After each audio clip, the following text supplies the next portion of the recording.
1000 बीघा जमीन, मुंशी दीवान 3 मंजिला महल, द्वार पर मर मजूर राजा के कुहके छले, हाथी हथसार घोड़ा घोड़सार राजा चंद्रबली की रहे। लेकिन भगवान परमात्मा ई ठाकुर जी राजा के वही समय में एक चीज के कमी राखने रहे, जेने भगवान राजा के गो शिखा देने रहे ने गो संतान राजा के ने पुत्र और पुत्री अक्षमितपुर में नहीं रहे बाबा। ओइसे में राजा के पुत्र राज अक्षमितपुर कहते रहे।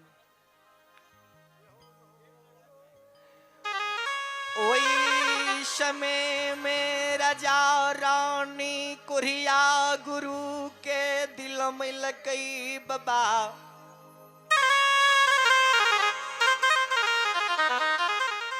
राजा रानी जो कोरिया गुरु के दिल में लिखे, ओई कोरिया गुरु के आशीर्वाद से राजा रानी के ऐ संसार में 5 गो बेटा हुए।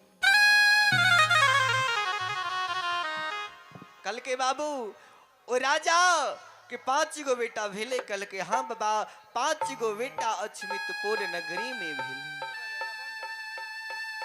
कुछ समय बाबा हेन बितले, जुआ कोरिया के रूप में गुरु बाबा अले। कल के हे हो राजा हे रानी तोहर हम गुरु बाबा च बेटा के भगत मुंडन कराबा कराबाहु। राजा रानी दोनों गुरु के रूप में रहे। गुरु बाबा के ओई स्वरूप कोरिया तन में रहे। राजा रानी ओई कोरिया तन में गुरु के फिर चना अमृत पखायर चना अमृत लाए, घर भवन मंगल अपना 5 बेटा के मुख में दिए। कल के हे हो राजा हे रानी तोहर हम गुरु बाबा छियो, आय तोरा बेटा के हम भगत मुंडन करावे के लिए आय तोरा द्वार अक्षमितपुर फिर पुनः अलिये। राजा रानी उंगरी पर जी नहीं है। गुरु बाबा ते कह के गेल रहे जे हे हो राजा हम 12 वर्ष के बाद के दिली वन से लौट के बा, लेकिन गुरु बाबा के आई 6 वर्ष पूरे रहले। ई हमर गुरु बाबा नहीं छी। गुरु बाबा वैसे में राजा रानी के प्रवान दा के गेल छले। हे हो राजा राजा जय दीन बाल के दली से हो राजा लौट के अइबो अइबो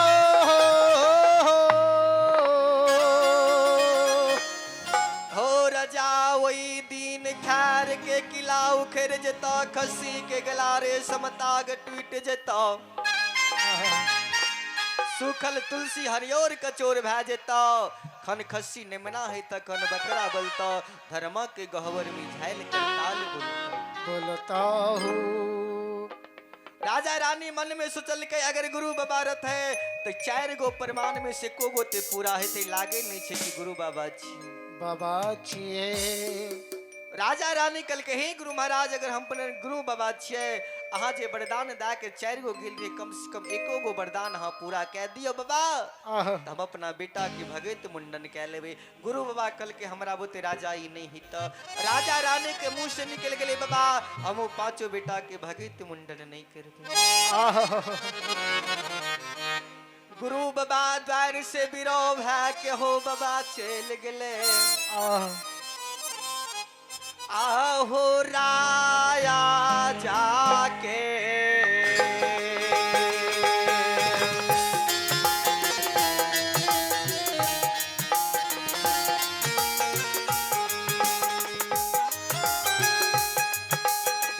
हे हो बा तोही आहो रा जाके हो बड़काल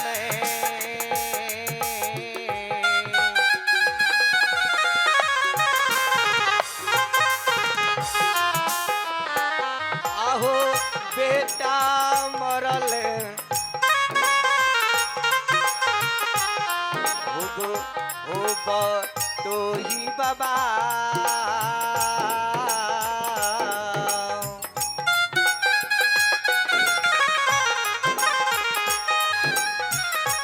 ये हो मेरा गलैया छमीता हो रहा हो नगा।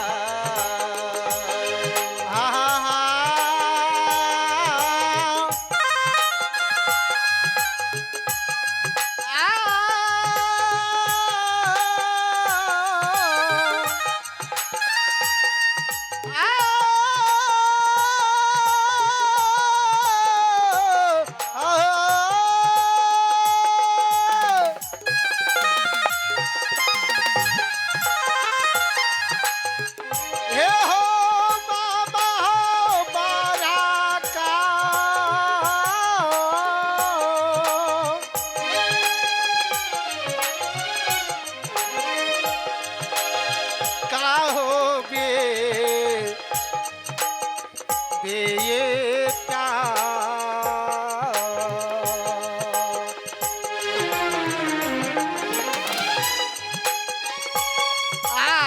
राजा के मरले हे बटोहिया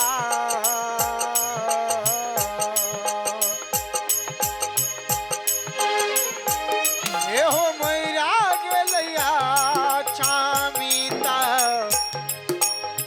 पुराना नाना श्रोताबंधो, कल के बाबा सबसे पहले राजा चंद्रवली के बेटा चंदन कुमार, कुंदन, निरंजन, धर्मपाल और सत्यपाल यानी कि राजा के पांचों बेटा अजमितपुर नगर में मिल गए। सब सर समाज बाबा द्वार पलरे राजा के कल के राजा एक ते भगवान विधाता तोरा 80 वर्ष की उम्र में भगवान सखा संतान दिल को ये वो पांचों बेटा मर गए। राजा महा अनर्थ पाप भेल ये राजा।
हिंदू धर्म में 3 गो कर्म है। कुछ के मिट्टी दर में दफनावे छे, कुछ के आग में जलावे छे, कुछ के जल प्रवाह करे छे। राजा बोलो तीनों काम में से तू अपना बेटा के कौन करेले? कल के बाबा है तीनों काम में से अपना बेटा के को वो काम नहीं करबे। कल के हिंदू धर्म के विरोध तू राजा रानी तू क्या रहला ये? कल के राजा करबो की नाप नाप के मंजूषा बना राजा रानी, नव का वस्त्र पहना, पांचों बेटा के तेल फिर लगा, धर्मक गवर में टैग मिल गए। समाज क्रोधित भागले राजा।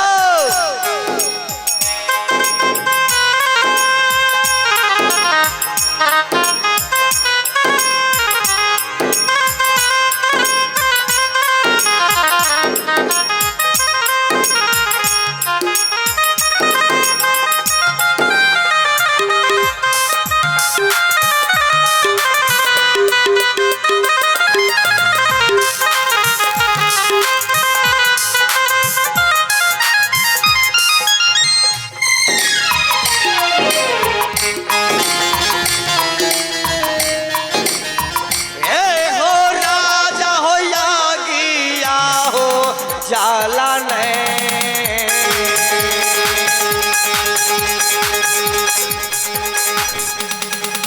ये हो राजा हो यागी या हो पैना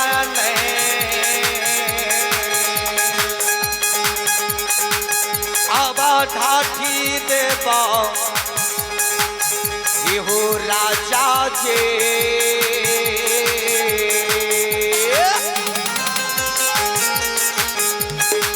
जे हो ढाक दे भैया छमिता को रहो लगा हे लगा